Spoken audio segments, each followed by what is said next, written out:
Welcome to the We Guard Cleveland podcast with me, your host, Casey Howard.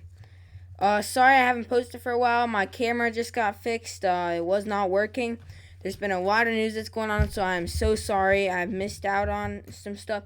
But I'm not going to just go over everything that's happened because you guys probably have already know by now mostly. So, I have a few things I need to say. Thanks for 20 subscribers. I just hit that. That's not really a high mark compared to many others, but I like that. Oh, that's always more. Let's try to hit 50 subscribers by the end of the summer. That's my goal.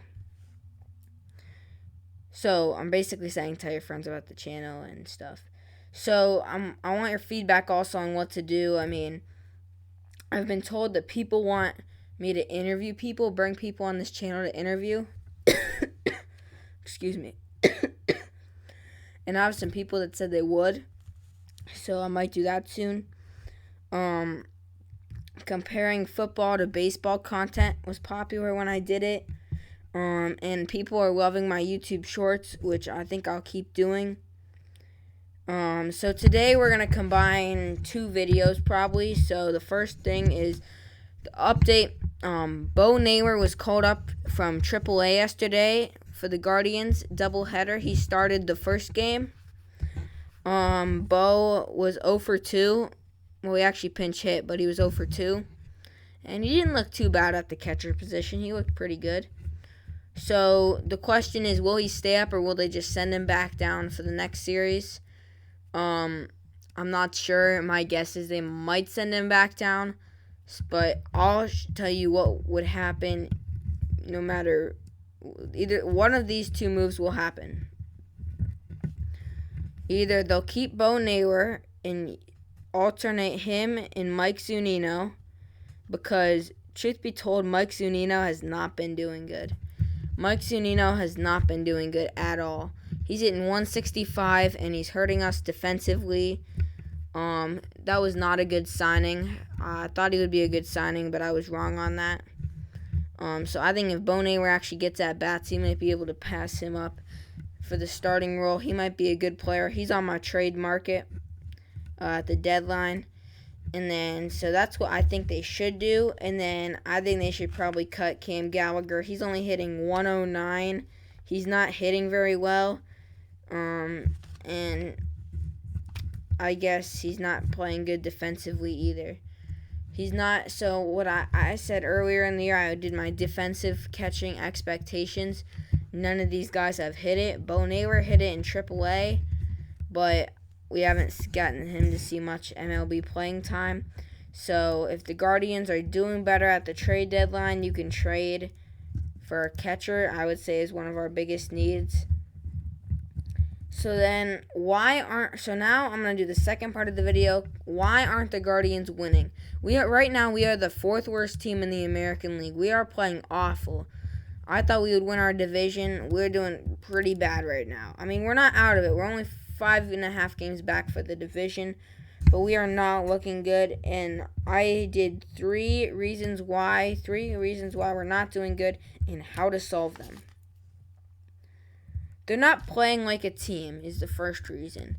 So what I mean by that is when the offense is hitting, they're not pitching good. And when they're pitching good and hitting good, they're making errors in the field. And they're not as soon as they lose the lead, if they score early, they're not going to come back. They're not going to have comeback wins, because they just don't have good team chemistry right now. I really don't know why, because they had such good team chemistry last year. They brought in Mike Zunino, but he was supposedly a good leadership role, and I don't really think he's a problem as far as leadership goes. We brought in Josh Bell, who, again, it seems like he'd be a good leadership role. I don't know if just the young guys are struggling and then getting bad attitudes and stuff. I really don't know. I'm not inside the clubhouse, but I can tell by watching them play that they're not building team chemistry. I've been on teams that have not a great chemistry. Usually it's one or two people that are causing that. But for the Guardians, I don't feel like, I don't know who. I think that there are a couple players who are probably who aren't helping them build team chemistry. But I don't know who they are because I'm not in the clubhouse. So that's the first reason.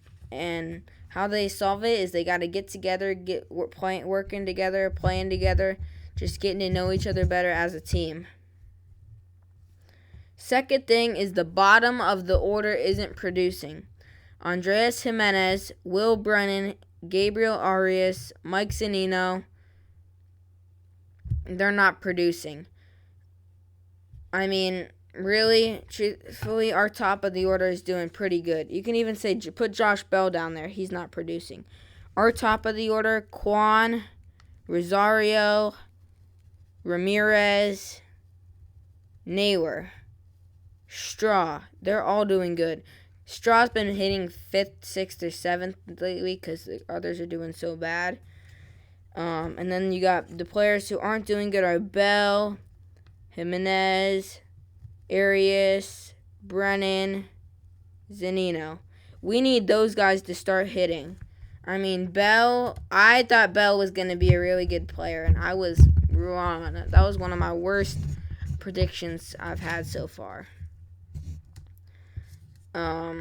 He's swinging at bad pitches. He doesn't have a good eye. He's walking a lot, but he's also striking out a lot. Mike Zunino, his problem is he strike out a home run. And that's not the right approach to have since he's only had 2 home runs all year. But that's what we thought we had coming in. But turns out it's pretty much strikeouts without the homers. Sorry, my camera is acting a little funny. Okay, let's continue. The bullpen isn't closing out games. James Karinchak and Emmanuel Clase are not doing a good job closing out games. Karinchak's blown 4 games. Clase has blown 5. Clase, you might be like, oh, he leads the MLB in saves, which is correct, he does, but he also leads the MLB in blown saves, which I could say is 5 wins. So we'd be in second place or first place in the division with those 5 wins that he blew.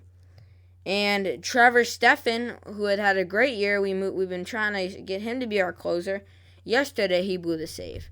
So who are the guys to step up right now? Who are our best 3 relief pitchers?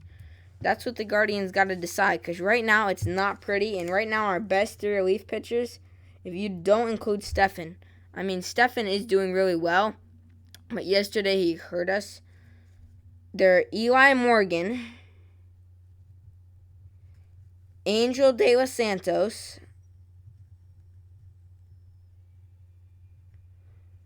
and Nick Sandlin.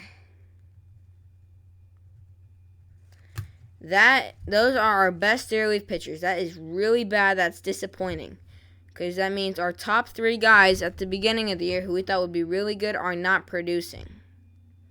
Now, I've heard many Guardians fan theories about how the new rules are affecting. That'll be a video coming up. But overall, I think the Guardians are just really struggling right now. Like I said, I think I know why. I said I kind of know how to solve the problems, but it's the coaches. They have to solve these problems. Their hitting coach, Chris Valleca, has got to work with the hitters on the bottom of the order hitters. And I'm not just trying to say I know more than these coaches, because I don't. But, like, for example, Mike Zunino has a very loopy swing. He's going to either strike out or hit the ball, pop it up every time with his swing. Andreas Jimenez, he's chopping at the ball. He's not swinging very solid. And these are like things Little Leaguers do. But they're not hitting, so they're trying to just put the bat on the ball, and that is not working because they're not going to hit the ball hard. So for future videos coming up, I'm thinking of doing a video on how the rule changes affect the Guardians. how it affects scouting. Interleague play affects scouting. And then I'll just keep giving you Guardians updates throughout the season. Please like and subscribe and turn on those notifications for more content. But for now, Casey is out.